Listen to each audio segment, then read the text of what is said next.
திருச்செங்கோடு அர்த்தநாரீஸ்வரர். இந்த திருச்செங்கோடு அர்த்தநாரீஸ்வரர் கோவில் நிறைய பேருக்கு தெரிஞ்சிருக்கும். நிறைய திருமணமானவர்கள் இந்த கோயிலுக்கு போகிறாங்க அப்படின்னு தெரியும். இந்த கோவிலில் சிலை 60 அடியில் பாம்பு சிலை ஒன்று இருக்குது அப்படின்னு தெரியும். அது மட்டும் இல்லாமல் அங்கே இருக்கக்கூடிய சிலையானது அர்த்தநாரீஸ்வரர் சிலை.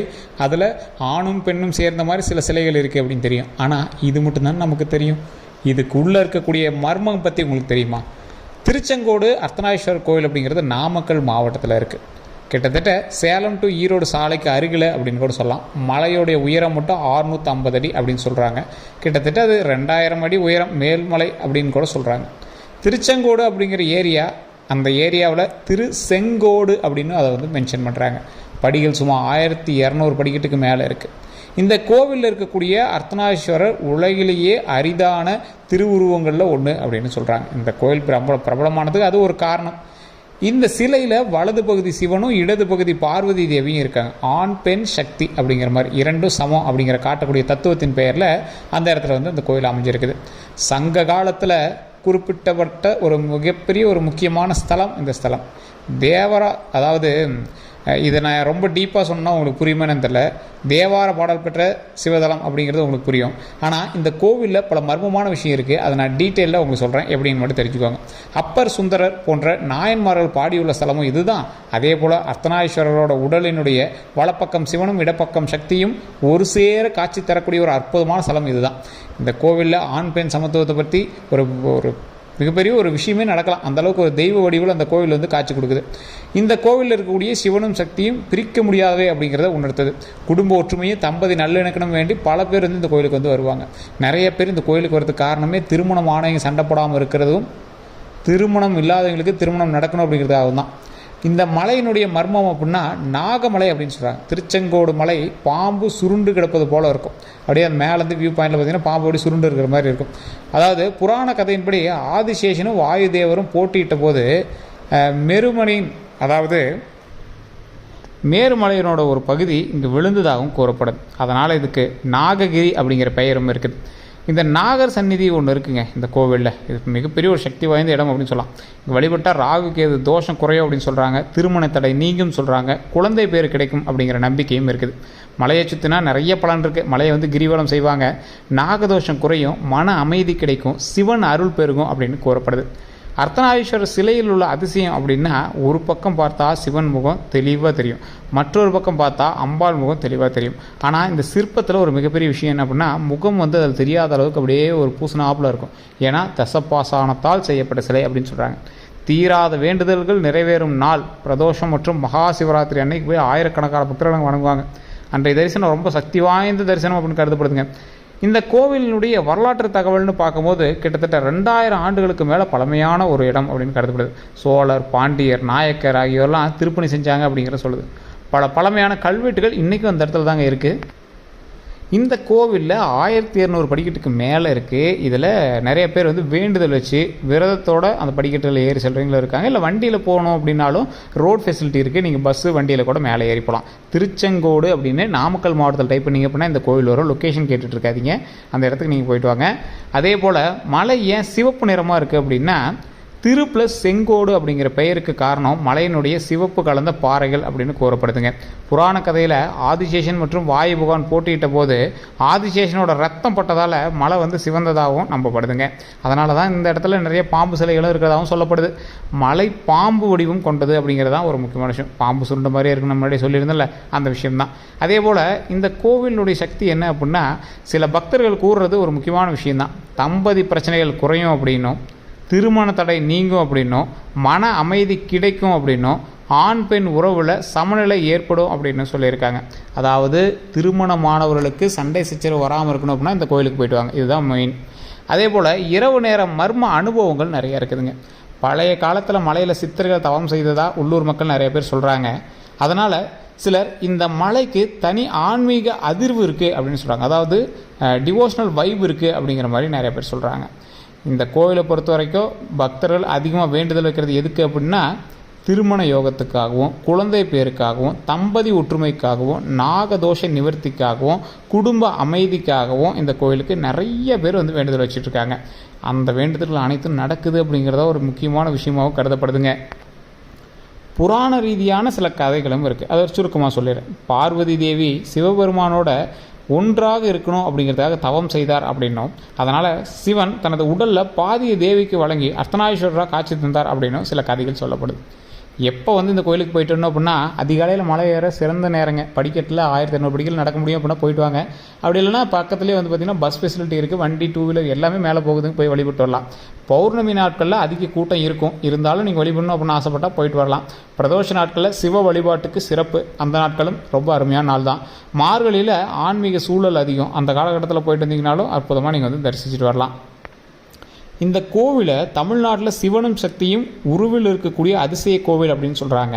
இந்த மலையை மேலிருந்து பார்த்தா பாம்பு போல தெரியும் அப்படின்னு சொல்கிறாங்க. திருமண தடை நீக்கும் அர்த்தநாரீஸ்வரர் அப்படின்னு சொல்கிறாங்க. சித்தர்கள் இன்றைக்கி வாழக்கூடிய இடம் அப்படின்னு சொல்கிறாங்க. சித்தர்கள் வாழ்ந்ததாக கூறப்படுற மர்மமான மலை அப்படின்னு சொல்கிறாங்க. திருச்செங்கோட்டில் மறைந்திருக்கக்கூடிய ஆன்மீக ரகசியம் நிறைய இருக்குது. இதில் இன்னொரு ரகசியத்தை நான் சொல்கிறேன், கேட்டுக்கோங்க. இந்த கோவிலில் இருக்கக்கூடிய சிலையானது வெள்ளை தசபாசானதால் செய்யப்பட்டது. நீங்கள் போய் பார்த்தீங்கன்னா வெள்ளை கலரில் அந்த சிலை தெரியும். இந்த சிலைகளுக்கு அதிகமாக அபிஷேகம் கிடையாது. ஒரு சில நாட்களில் மட்டும்தான் அதை சுத்தம் பண்ணுவாங்க. இந்த சிலையில் நீங்கள் பூஜை பண்ணுறதுக்கு போனீங்க, இல்லை ஏதாவது நீங்கள் சாமி கும்பிட்றதுக்கு போனீங்க அப்படின்னா அங்கே அர்ச்சனை பண்ணும்போதோ இல்லை இது பண்ணும்போது தீபாராதனை காட்டும் போது ஒரு காலில் இருக்கக்கூடிய அந்த புடவை லைட்டாக தூக்கி காட்டுவாங்க. அந்த இடத்துல கொலுசு இருக்கும். அந்த கொலுசை காட்டுவாங்க மக்களுக்கு. அது அர்ச்சகர்களுக்கே உண்டான ஒரு ஆகம விதி மாதிரி அந்த கோயில் சொல்லியிருக்காங்க.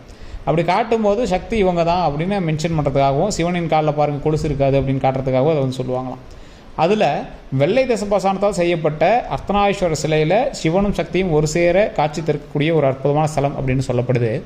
மக்கள் வரவங்களாம் சிவனும் பார்வதியும் வணங்கியாச்சு, மகன் எங்கே அப்படின்னு கேட்கும்போது மகன் பக்கத்திலே இருக்காருங்க அப்படின்னு செங்குட்டு வேலவர் அப்படின்னு ஒரு சிலை வெள்ளை தசபாசானத்தால் செய்யப்பட்டது. கையில் சேவல் வைத்தது போல் ஒரு காட்சி தரக்கூடிய ஒரு முருகர் சிலை நீங்கள் அங்கே பார்க்கலாம். அதை வழிபட்டுட்டு அதுவுமே வெள்ளை தசபாசானம், முகம் தெரியாத மாதிரியே இருக்கும். சைட்லேருந்து பார்த்தா மட்டும்தான் அந்த உருவம் தெரியும். அந்த மாதிரி தான் இருக்கும். அதே போல் அந்த சிலை அங்கேயும் இருக்கும். அது கொஞ்சம் தூரம் தள்ளி போனீங்க அப்படின்னா மேலே உச்சி பிள்ளையார்னு ஒரு தெய்வம் இருக்குது. அதாவது சிவன், பார்வதி, முருகர், விநாயகர் எல்லாரும் ஒரே இடத்துல இருக்காங்க. அத்தனை பேரையும் காக்கக்கூடிய தெய்வமாக சுற்றி பாம்பு, எங்கே பார்த்தாலும் பாம்பு சிலை நீங்கள் பார்க்கலாம். இதில் படிக்கட்டில் ஏறும்போது பிரம்மாண்ட ஒரு பாம்பு சிலை 60 அடி உயரத்தில், அது 60 அடி நீளத்தில் ஒரு பாம்பு சிலை இருக்கும். இன்றைக்கி அதுக்கெல்லாம் கிடாய விட்டுறாங்க, கோழி இருக்கிறாங்க, பால் ஊற்றுறாங்க. ஆக்சுவலாக சில வருடங்களுக்கு முன்னால் நார்மலாக இருந்தது தான். போகும்போது வழிபட்டு போவாங்க. அங்கங்கே பாம்பு உருவங்கள் இருக்கும், அதெல்லாம் பார்த்துட்டு போவாங்க. இப்போ அதுக்கு தனி பூஜை பண்ணி அதுக்கு என்னென்னமோ பண்ணிகிட்ருக்காங்க. இந்த கோவிலினுடைய சிறப்பு அப்படின்னு பார்க்கும்போது அந்த பாம்பினுடைய சிறப்பும் கொஞ்சம் அதிகமாக சொல்லப்படுது. இந்த கோவிலில் படிக்கட்டில் போகும்போது மட்டும்தான் அந்த பாம்பை நீங்கள் பார்க்க முடியும். டிரைவிங்கில் போனீங்க அப்படின்னா அந்த பாம்பை நீங்கள் பார்க்க முடியாது. அதே போல் கோவிலுக்கு மேலேயும் பார்த்திங்கன்னா பாம்பு சிலைகள் நிறைய இருக்கும். அங்கங்கே பாம்பு சுருண்டு இருக்கிறது போல் சிலைகள் நிறையா இருக்கும். இது அந்த காலத்துலேருந்து இந்த காலம் வரைக்கும் பாம்பு முதன்மையாக கொண்டு வந்தாங்க அப்படின்னு நிறைய பேருக்கு தெரியல. ஒரு சாரார் எப்படி சொல்கிறாங்க அப்படின்னா, இந்த கோவிலானது புராண கதைப்படி நான் முன்னாடி சொன்னது தான், ஆதிசேஷனுடைய கதை சொன்னதும். இன்னொரு சாரார் எப்படி சொல்கிறாங்க அப்படின்னா, வெள்ளை தசபாசானத்தால் செய்யப்பட்ட சிலை அங்கே இருக்குது. இரவு நேரங்களில் யாராவது வந்துடுவாங்க, அல்லது மற்ற நேரங்களில் பயம் வேணும் மக்களுக்கு அப்படிங்கிறதுக்காக அங்கங்கே பாம்பு சிலையை கல் வடிவில் செஞ்சதாகவும், அதை பார்த்துட்டு பயந்துட்டு யாரும் அந்த இடத்துக்கு வரமாட்டாங்க அப்படிங்கிற ஒரு பயத்துக்காக அதை பண்ணதாகவும் சொல்லப்படுது. இருந்தாலும் எது உண்மை அப்படின்னு தெரியப்படல. இருந்தாலும் இந்த கோயிலுக்கு புராண கதைகள் இவ்வளோதான், அவ்வளோ கதைகள் இருக்குது. வரலாற்று சிறப்புகள் ரொம்ப அதிகமாகவே இருக்குது. இந்த கோயிலுக்கு போயிட்டு வந்தால் இன்றைக்கும் திருமண தடைகள் நீங்கக்கூடிய விஷயங்கள் நிறைய இருக்குது. நிறைய பேருக்கு திருமணமாகவும் தவிச்சிட்டு இருக்கீங்க அப்படின்னா இந்த கோயிலுக்கு போயிட்டாங்க. அவ்வளோ அற்புதமான ஸ்தலம். இந்த கோவிலில் போய் திருமணத்துக்காக வணங்கிட்டு வந்தீங்க அப்படின்னா உடனே திருமணம் நடக்கும். இந்த கோயிலுக்கு அடிக்கடி போயிட்டு வாங்க, ரொம்ப நல்லாயிருக்கும். திருமணமானவங்க இன்றைக்கி அந்த கோயிலுக்கு பக்கத்தில் இருக்கக்கூடிய மாவட்டங்களில் இருக்கக்கூடியவங்களாம் என்ன பண்ணுறாங்க அப்படின்னா, திருமணமான கொஞ்ச நாட்கள்லேயே அடுத்த நாளோ அல்லது அன்னைக்கே கூட போயிட்டு திருச்செங்கோடு அர்த்தநாரீஸ்வரர் கோயிலில் சுவாமி மேலே வைக்கப்பட்ட மாலை எடுத்து மாலை மாற்றிப்பாங்க. ஸோ அதாவது திருமணம் ஆகியும் மறுபடியும் மாலை மாற்றிக்கிறது திருச்செங்கோடு கோயிலில் தான் மாற்றிக்குவாங்க. அப்படி மாற்றிக்கும் போது என்ன ஆகுது, திருமண ரீதியான அந்த சிக்கல்கள் நீங்குது, திருமண ரீதியான அந்த தோஷங்கள் நீங்குது. இதே போல் ராகு கேதுவால் ஏற்பட்ட தோஷங்கள் நீங்குவதற்கும் அந்த கோயிலுக்கு போயிட்டு வராங்க. மிகப்பெரிய ஒரு அற்புதமான ஸ்தலம். இந்த ஸ்தலத்துக்கு போயிட்டு வந்தீங்க அப்படின்னா உங்களுடைய முன்னோர்களுடைய பாவங்கள் நிவர்த்தி ஆகுது. சில முன்னோர்கள், அதாவது உங்களுடைய பாட்டன், தாத்தா, பாட்டி அவங்களாம் ஏதாவது செய்ய முடியல அப்படிங்கிறவங்களாம் அந்த உயிர்கள் எங்கே போய் இருக்கும் அப்படிங்கிற பட்சத்தில் ராகு கேதுனுடைய ஜாதகத்தின் அடிப்படையில் இங்கே இருந்தாங்க அப்படின்னா அந்த கோவிலில் தான் இருக்கும் அப்படிங்கிறது ஒரு ஐதீகமாக சொல்லப்படுது. ஸோ உங்களுடைய முன்னோர்கள் நீங்கள் வழிபடணும் அப்படின்னா இரவு நேரத்தில் இந்த இறைவனை நினச்சி வணங்கிட்டு வீட்டில் தூங்கி எழுந்திரிங்க. கனவுல இந்த கோவில் வந்தாவோ அல்லது கோவில் பற்றி ஏதாவது சொன்னாவோ நீங்கள் கண்டிப்பாக அடுத்த நாள் அந்த காலையில் கோயிலுக்கு போயிட்டு வாங்க. கனவில் எப்படி உங்களுடைய முன்னோர்கள் அங்கே இருப்பாங்கன்னு சொன்னாங்களோ அதேமாதிரி அந்த இடத்துல இருப்பாங்க. இது நிறைய பேருக்கு தெரியாத ஒரு மர்மம்.